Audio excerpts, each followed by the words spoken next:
It cannot be, señor, but that this grass is a proof that there must be hard by some spring or brook to give it moisture. So it would be well to move a little further on, that we may find some place where we may quench this terrible thirst that plagues us, which, beyond a doubt, is more distressing than hunger. The advice seemed good to Don Quixote, and he, leading Rocinante by the bridle and Sancho the ass by the halter, after he had packed away upon him the remains of the supper, they advanced to the meadow, feeling their way, for the darkness of the night made it impossible to see anything. But they had not gone 200 paces when a loud noise of water, as if falling from great rocks, struck their ears. The sound cheered them greatly, but halting to make out, by listening, from what quarter it came, they heard unseasonably another noise which spoiled the satisfaction. The sound of the water gave them, especially for Sancho, who was by nature timid and faint-hearted. They heard, I say, strokes falling with a measured beat, a certain rattling of iron and chains that, together with the furious din of the water, would have struck terror into any heart but Don Quixote's. The night was, as has been said, dark, and they had happened to reach a spot in among some tall trees, whose leaves, stirred by a gentle breeze, made a low, ominous sound, so that, what with the solitude of the place, the darkness, the noise of the water, and the rustling of the leaves, everything inspired awe and dread. More especially as they perceived that the strokes did not cease, nor the wind lull, nor morning approach, to all which might be added their ignorance as to where they were. But Don Quixote, supported by his intrepid heart, leapt on Rocinante, and bracing his buckler on his arm, brought his pike into slope, and said, "Friend Sancho, know that I, by heaven's will, have been born in this our iron age to revive in it the age of gold, or the golden as it is called. I am he for whom perils, mighty achievements, and valiant deeds are reserved. I am, I say again, he who is to revive the knights of the Round Table, the 12 of France, and the 9 worthies, and he who is to consign to oblivion the Pletchers, the Tablets, the Olivantes and Tyrantes, the Phoebuses, the Belionesses, with the whole herd of famous knights errant of days gone by, performing in these in which I live such exploits, marvels, and feats of arms as shall obscure their bravest deeds. Thou dost mark well, faithful and trusty squire, the gloom of this night, this strange silence, the dull confused murmur of those trees, the awful sound of the water, in quest of which we came, that seems as though it were precipitating and dashing itself down from the lofty mountains of the moon, and the incessant hammering that wounds and pains the airs, which, things altogether, and each of itself, are enough to instill fear, dread, and dismay into the breast of Mars himself, much more into one not used to hazards and adventures of the kind. Well, then, all this that I put before thee is but an incentive and stimulant to my spirit, making my heart burst in my bosom through the eagerness to engage in these adventure, arduous as it promises to be. Therefore, tighten Rocinante's girths a little, and God be with thee. Wait for me here 3 days, and no more, and if that time not come back, thou canst return to our village, and thence do me a favour and a service. Thou wilt go to El Toboso, where thou shalt say to my incomparable lady Dulciana, that her captive knight hath died in attempting things that might make him worthy of being called hers."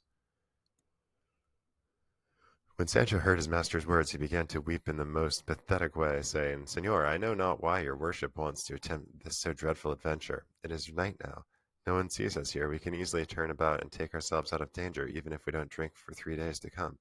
And there is no one to see us. All the less will there be anyone to set us down as cowards. Besides, I have many a time heard the curate of our village, whom your worship knows well, preach that he who seeks danger perishes in it.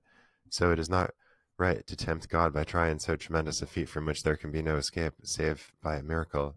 And heaven has performed enough of them for your worship in delivering you from being blanketed as I was, and bringing you out victorious and safe and sound from among all those enemies that were with the dead man. And if all this does not move or soften that hard heart, let this thought and reflection move it, so that you will have hardly quitted this spot when from pure fear I shall yield my soul up to anyone that will take it.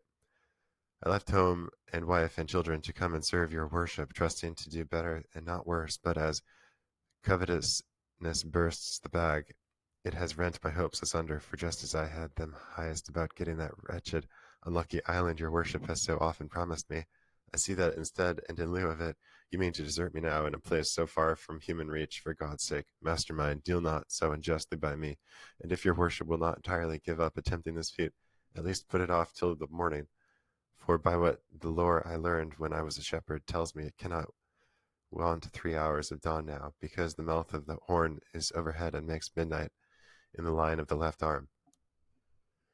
How canst thou see, Sancho, said Don Quixote, where it makes that line, or where this mouth or this occiput is that thou talkest of, when the night is so dark and there is not a star to be seen in the whole heaven? That's true, said Sancho, but fear has sharp eyes, and sees things underground much more than above in heaven. Besides, there is a good reason to show that it now wants but little of day.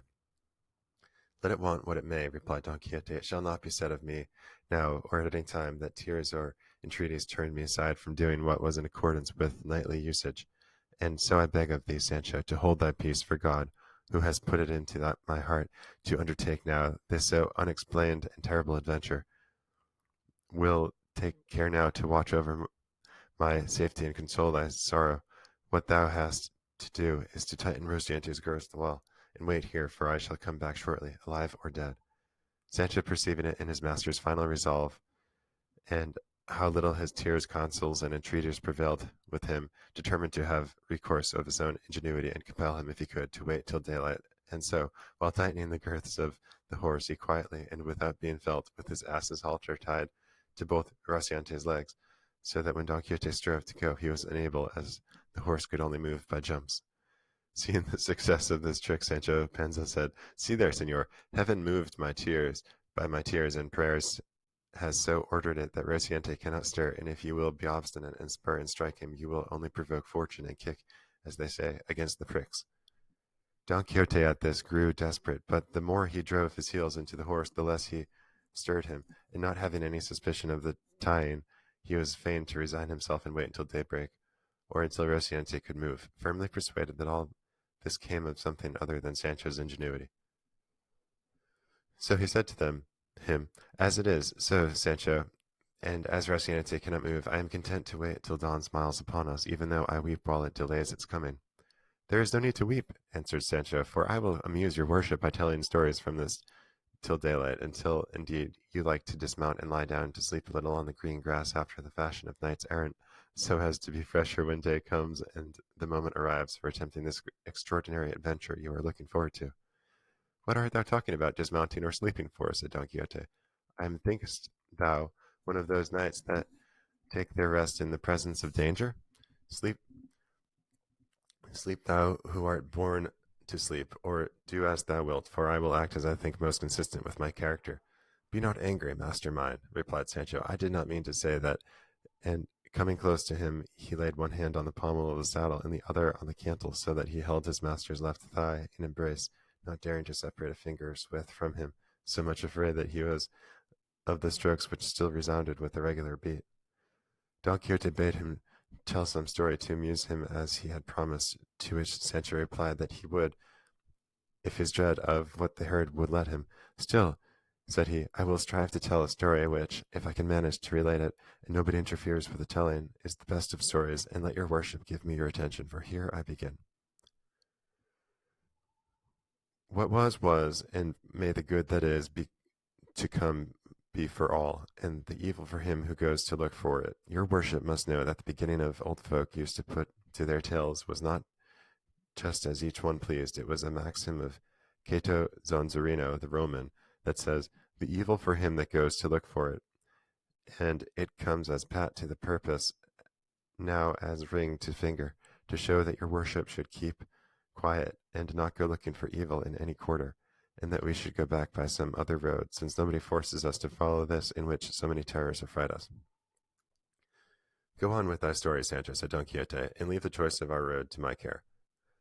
"I say then," continued Sancho, "that in a village of Estremadura there was a goat shepherd, that is to say, one who tended goats, which shepherd or goatherd, as my story goes, was called Lope Ruiz, and this Lope Ruiz was in love with a shepherdess called Torralava, which shepherdess called Torralava was the daughter of a rich grazier, and this rich grazier—" "If that is the way thou tellest thy tale, Sancho," said Don Quixote, repeating twice all thou hast to say, "thou wilt not have done these 2 days. Go straight on with it, and tell it like a reasonable man, or else say nothing." "Tales are always told in my country in the very way I am telling this," answered Sancho, "and I cannot tell it in any other way, nor is it right of your worship to ask me to make new customs." "Tell it as thou wilt," replied Don Quixote, "and as fate will have it that I cannot help listening to thee. Go on." And so, lord of my soul, continued Sancho, as I have said, this shepherdess was in love with Torval the shepherdess, who was a wild buxom lass with something of the look of a man about her, for she had little moustaches, I fancy I see her now. Then you knew her? said Don Quixote. I did not know her, said Sancho, but he who told me the story said it was true, so certain that when I told it to another I might safely declare and swear I had seen it all myself. And so, in course of time, the devil who never sleeps and puts everything in confusion contrived that the love the shepherd bore the shepherdess turned into hatred and ill will, and the reason, according to evil tongues, was some little jealousy she caused him that crossed the line and trespassed it forbidden ground. And so much did the shepherd hate her from that time forward that in order to escape from her he determined to quit the country and go where he should never set eyes on her again. Torlava, when she found herself spurned by Lope, was immediately smitten with love for him, though she had never loved him before. That is the natural way of women, said Don Quixote, to scorn the one that loves them, and to love the one that hates them. Go on, Sancho. It came to pass, said Sancho, that the shepherd carried out his intention, and driving his goats before him, took his way across the plains of Estradura to pass over into the kingdom of Portugal. Torvala, who knew of it, went after him and went on foot, barefoot, followed him at a distance, and with a pilgrim's staff in her hand, and a script around her neck, in which she carried, it is said, a bit of looking glass and a piece of comb, that some little pot or other of paint for her face. But let her carry what she did. I am not going to trouble myself to prove it. All I say is that the shepherd, they say, came with this flock to cross the river Gardena, which was at that time swollen and almost overflowing its banks, and at the spot he came to there was neither ferry nor boat, nor anyone to carry him nor his flock to the other side, at which he was very vexed, for he perceived that Torralva was approaching, and would give him great annoyance with her tears and entreaties. However, he went looking about so closely that he discovered a fisherman who had alongside of him a boat so small that it could only hold one person and one goat. But for all that, he spoke to him and agreed with him to carry himself and his 300 goats across. The fisherman got onto the boat and carried one goat over, and came back and carried another over. He came back again, and again brought over another. Let your worship keep count of the goats of the fisherman is taking across, for if one escapes memory there will be an end of the story, and it will be impossible to tell another word of it. To proceed, I must tell you the landing place on the other side was mirry and slippery, and the fisherman lost a great deal of time in going and coming. Still he returned for another goat, and another, and another. Take it for granted he brought them all across, said Don Quixote, and don't keep coming in this way, or thou wilt not make an end of bringing them over this 12-month. How many have gone across so far, said Sancho. How the devil do I know, replied Don Quixote. There it is, said Sancho, but I told you that you must keep a good count. Well then, by God, there is an end of the story, for there is no going any further. There is... How can it be, said Don Quixote.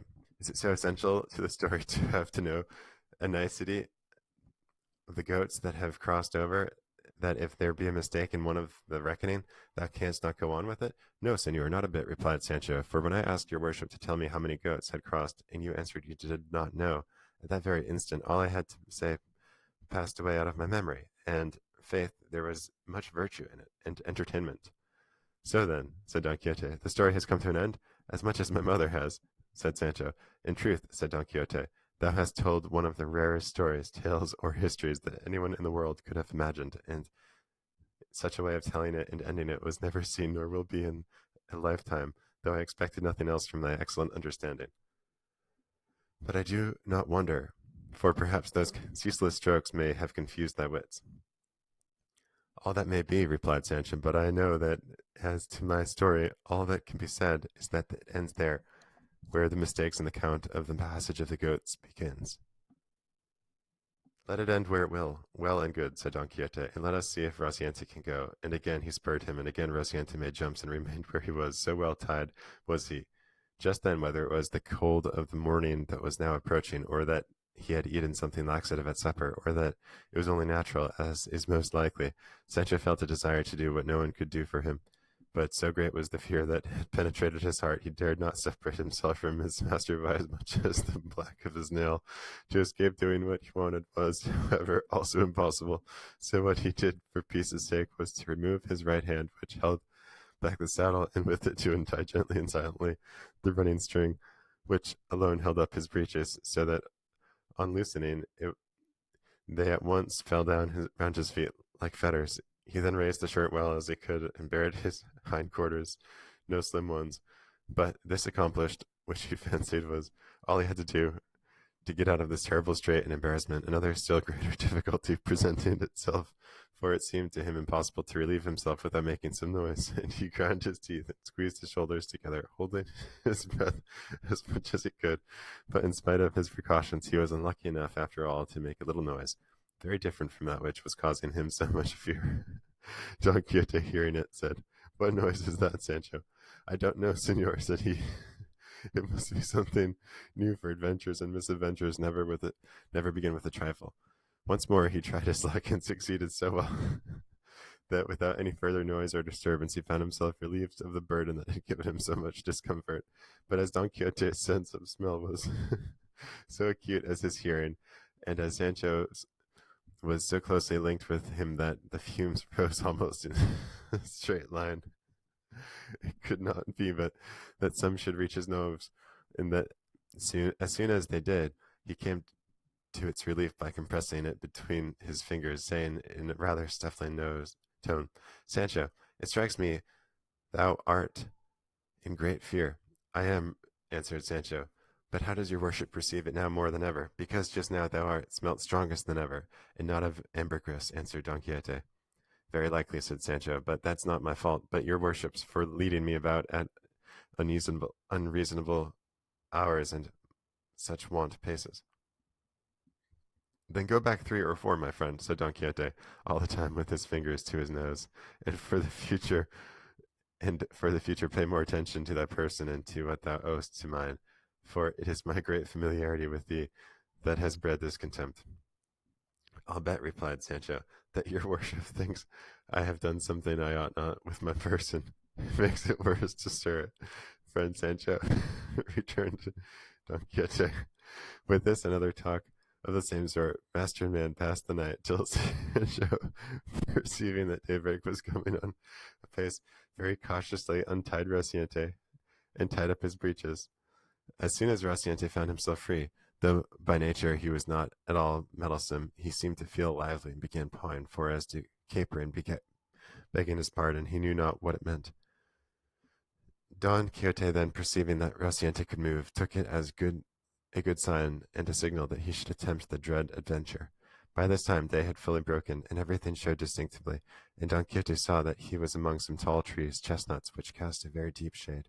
He perceived likewise that the sound of the strokes did not cease, but could not discover what caused it, and so without any further delay he let Rocinante feel the spur, and once more, taking leave of Sancho, he told him to wait for him there 3 days at most, as he said before, and if he should not have returned by that time, he might feel sure it had been God's will that he should end his days in that perilous adventure. He again repeated the message and commission with which he was to go on his behalf to his lady Dulciana, and said he was not to be uneasy as to the payment of his services, for before leaving home he had made his will, in which he would find himself fully recompensed in the manner of wages in due proportion to the time he had served.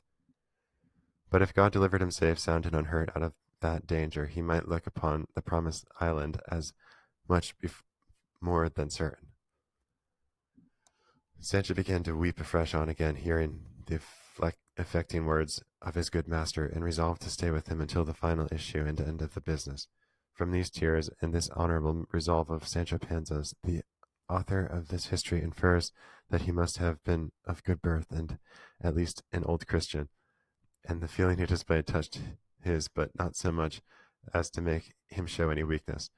On the contrary, hiding what he felt as well as he could, he began to move towards the quarter whence the sound of the water and of the strokes seemed to come. Sancho followed him on foot, leading by the halter, as custom was, his ass, constant comrade in prosperity or adversity, and advancing some distance through the shady chestnut trees, they came upon a little meadow at the foot of some high rocks, down which a mighty rush of water flung itself. At the foot of the rocks were some rudely constructed houses, looking more like ruins than houses, from among which came, they perceived, the din and clatter of blows, which still continued without intermission. Rocinante took fright at the noise of the water and of the blows, but quieting him, Don Quixote advanced step by step towards the houses, commending himself with all his heart to his lady, imploring her support in that dread pass and enterprise, and, on the way, commending himself to God, too, not to forget him. Sancho, who never quitted his side, stretched his neck as far as he could, and peered between his legs, the legs of Rocinante, to see if he could now discover what it was that caused him such fear and apprehension. They went, it might be 100 paces farther, when, on turning a corner, the true cause, beyond the possibility of any mistake, of that dread-sounding and to them awe-inspiring noise that had kept them all the night in such fear and perplexity, appeared plain and obvious, and it was, if, reader, thou art not disgusted and disappointed, 6 fulling hammers, which, din their alternate strokes, make all the din. When Don Quixote perceived what it was, he was struck dumb and rigid from head to foot. Sancho glanced at him and saw him with his head bent down upon his breast in manifest mortification, and Don Quixote glanced at Sancho and saw him with his cheeks puffed and his mouth full of laughter, and evidently ready to explode with it, and in spite of his vexation he could not help laughing at the sight of him. And when Sancho saw his master begin to let go so heartily that he had to hold his sides with both hands to keep himself from bursting with laughter, 4 times he stopped, and as many times did his laughter break out afresh with the same violence as at first, whereat Don Quixote grew furious above all when he heard him say mockingly, "Thou must know, friend Sancho, that if heaven's will, I was born in this our iron age to revive it in the golden or age of gold. I am he for whom are reserved perils, mighty achievements, valiant deeds." And here he went on repeating the words that Don Quixote uttered the first time they heard the awful strokes. Don Quixote, then, seeing that Sancho was turning him into ridicule, was so mortified and vexed that he lifted up his pike and smote him 2 such blows that if instead of catching them on his shoulders he had caught him on his head, there would have been no wages to pay, unless indeed to his heirs. Sancho, seeing that he was getting an awkward return in earnest for his jest, and fearing his master might carry it still further, said to him very humbly, "Calm yourself, sir. For God, I am only joking." "Well, then, if you are joking, I am not," replied Don Quixote. "Look here, my lively gentleman, if these instead being fulling hammers, I had been some perilous adventure, have I not, think you, shown the courage required for the attempt and achievement? Am I perchance, being, as I am, a gentleman, bound to know and distinguish sounds, and tell whether they come from fulling mills or not, and that when perhaps, as is the case, I have never in my life seen any as you have, low boor that you are, that have been born and bred among them, but turn these 6 hammers into 6 giants, and bring them to beard me, one by one, or all together, and if I not knock them head over heels, then make what mockery you like of me." "No more of that, señor," returned Sancho. "I own I went a little too far with the joke. But tell me, your worship, now that peace is made between us, and may God bring you out of all the adventures that may befall you as safe and sound as he has brought you out of this one, was it not a thing to laugh at? And is it not a good story? The great fear we were in, at least that I was in. For as to your worship, I see now that you neither know nor understand what either fear or dismay is." "I do not deny it," said Don Quixote, "that what happened to us may be worth laughing at, but it is not worth making a story about, for it is not everyone that is shrewd enough to hit the right point of a thing." "At any rate," said Sancho, "your worship knew how to hit the right point with your pike, aiming at my head and hitting me on the shoulders. Thanks to be to God and my own smartness in dodging it. But let that pass. All will come out in the scoring. For I have heard say, he loves thee well that makes thee weep, and moreover that it is the way with great lords after any hard words they give a servant to give him a pair of breeches, though I do not know what they give after blows, unless it be that knights errant after blows give islands or kingdoms on the mainland. It may be on the dice, said Don Quixote, that all thou sayest will come true. Overlook the past, for thou art shrewd enough to know that our first moments are not in our own control, and one thing for the future bear in mind, that thou curb and restrain thy loquacity in my company, for in all the books of chivalry that I have read, they are innumerable. I never met with a squire who talked so much to his lord as thou dost to thine, and in fact I feel it to be a great fault of thine, and of mine of thine, that thou hast so little respect for me of mine, that thou do not make myself more respected. There was Galadon, the squire of Amadeus of Gaul, that was Count of the Insula Firme, and we read of him that he always addressed his lord with his cap in his hand, his head bowed down, and his body bent double more torxa. And then, what shall we say of Gasbal, the squire of Galore, who was so silent that, in order to indicate to us the greatness of his marvelous taciturnity, his name is only once mentioned in the whole of that history, as long as it is truthful? From all that I have said thou wilt gather, Sancho, that there must be a difference between master and man, between lord and lackey, between knight and squire, or so that from this day forward, in our intercourse, we must observe more respect and take less liberties. In whatever way I may be provoked with you, it will be bad for the pitcher. The favors and benefits that I have promised you will come in due time, and if they do not, your wages at least will not be lost, as I have already told you. All that your worship says is very well, said Sancho, but I should like to know, in case the time of favors should not come, and it might be necessary to fall back upon wages, how much did the squire of a knight errant get in those days, and did they agree by the month or by the day like bricklayers?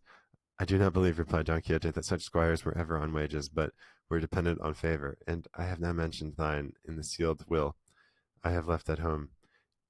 It was with a view to what may happen, for as yet I know not how chivalry will turn out in these wretched times of ours, and I do not wish my soul to suffer for trifles in the other world, for I would have thee know, Sancho, that in this there is no condition more hazardous than that of adventures. That is true, said Sancho, since the mere noise of the hammers of the filling mill can disturb and disquiet the heart of such a valiant errant adventurer as your worship. But you may be sure I will not open my lips henceforth to make light of anything of your worships, but only to honor you as my master and natural lord. By doing so, replied Don Quixote, shalt thou live long on the face of the earth, for next to parents, masters are to be respected as though they were parents.